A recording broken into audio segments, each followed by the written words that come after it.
আসসালামু আলাইকুম।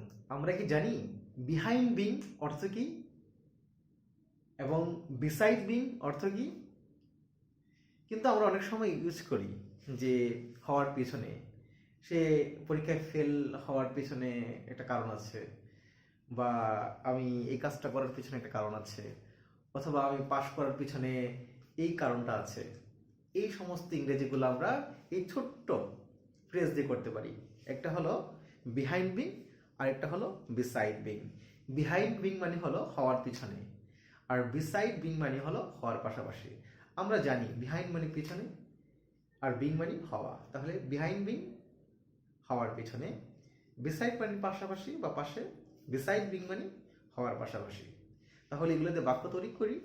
আমি যদি বলি যে আমি পরীক্ষায় ব্যর্থ হওয়ার পেছনে কিছু কারণ আছে, তাহলে এর ইংরেজি কি হবে?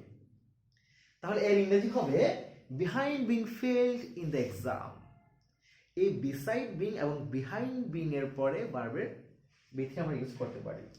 Beside being failed in the exam there are some reason, কিছু কারণ রয়েছে।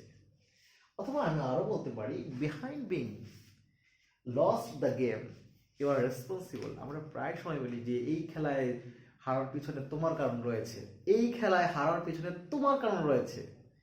তাহলে বলবো আমরা behind being lost the game you are responsible, তুমি দায়ী। অর্থাৎ এই খেলার পেছনে, হারার পেছনে তোমার দায়ী বা তুমি দায়ী। আর যদি আমরা বলি হওয়ার পাশাপাশি, হওয়ার পাশাপাশি, যেরকম আমি বললাম যে এই বালকটা ভালো, পাশাপাশি সে দুষ্ট, হয় না?